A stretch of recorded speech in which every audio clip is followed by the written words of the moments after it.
नमस्कार, मी सुवर्णा बुलेटिनमध्ये आपल्या सगळ्यांचं स्वागत। सुरुवातच एका मोठ्या बातमीने आपल्याला करायची आहे। सविस्तर बातमी बघूयात। अजित पवार यांच्या विरोधात भाजप आमदार नाराज आहेत असं सूत्रांकडून कळतंय। अमित शहांकडे तक्रारींचा पाडाच त्यांनी वाचलेला आहे। शहांच्या नांदेड दौऱ्यामध्ये आमदारांकडून दादांची तक्रार करण्यात आली। अजित पवार विरोधकांना ताकद देत असल्याचा आरोप त्यांनी केलेला आहे। भाजपसोबत सत्तेत राहून भाजपच्या विरोधकांना ताकद देत असल्याची तक्रार करत थेट केंद्रीय गृहमंत्री अमित शहा यांच्याकडेच उपमुख्यमंत्री अजित पवार यांची तक्रार करण्यात आलेली आहे। त्यांच्याकडे नाराजी नोंदवण्यात आलेली आहे। अमित शहांनी आमदारांच्या नाराजीची दखल घेतल्याची माहिती मिळते आहे।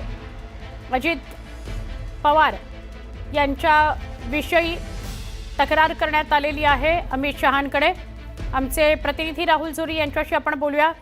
राहुल, तक्रार अजित पवारांची, ते विरोधकांना ताकद देत आहेत अशी तक्रार आहे, काय सांगाल अधिक?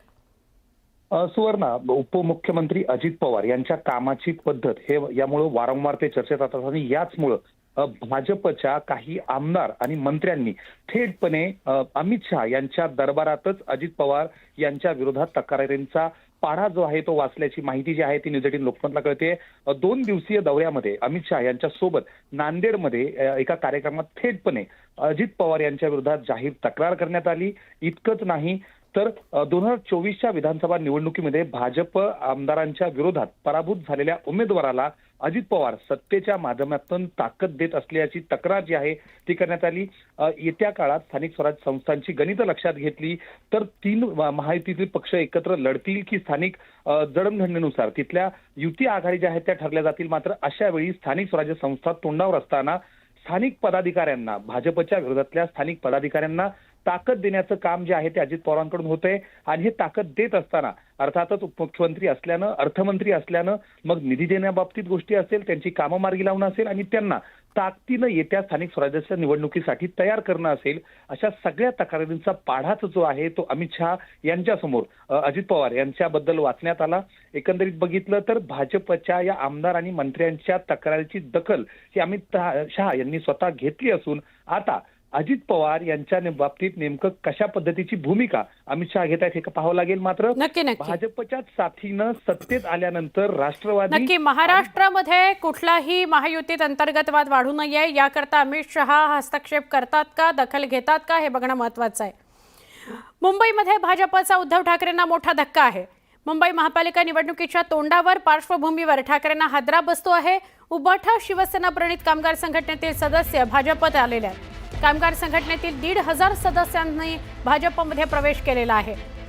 भाजप कार्याध्यक्ष रवींद्र चव्हाण यांच्या पुढाकारानं हा पक्ष प्रवेश पार पडलेला आहे। खूप मोठ्या संख्येने 1,500 उद्धव ठाकरेंच्या पक्षातले युवक हे भाजपमध्ये आलेले आहेत। उबाठा प्रणित कामगार संघटनेतले हे सदस्य आहेत, 1,500 सदस्य आहेत, ते भाजपत आलेले आहेत।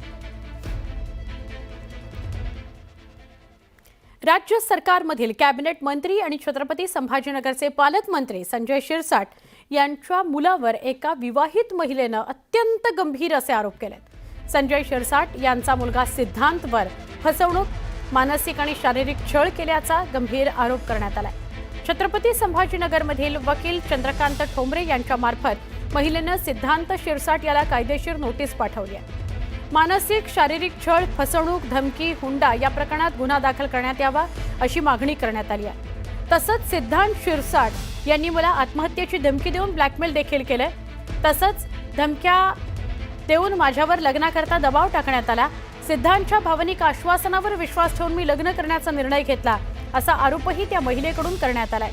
तसंच पोलिसांकडे तक्रार केली तर मी आत्महत्या करेन आणि तुझा संपूर्ण कुटुंब उद्ध्वस्त करून टाकेन अशी धमकी देखील संजय शिरसाट यांच्या मुलानं मला दिली होती असं या महिलेचं म्हणणं आहे।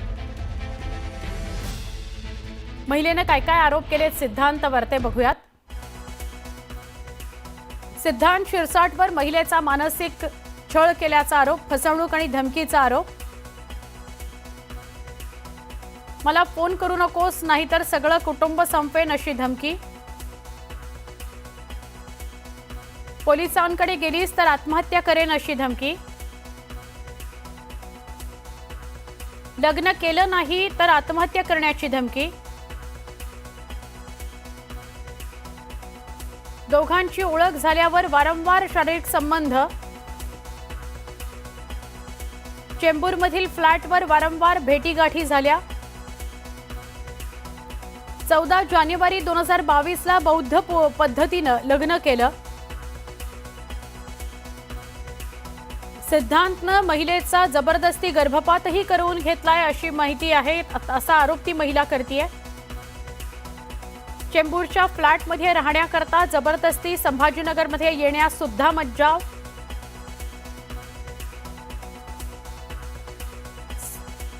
आणि सिद्धांतचे अनेक विवाहबाह्य संबंध आहेत असाही या महिलेचा आरोप आहे.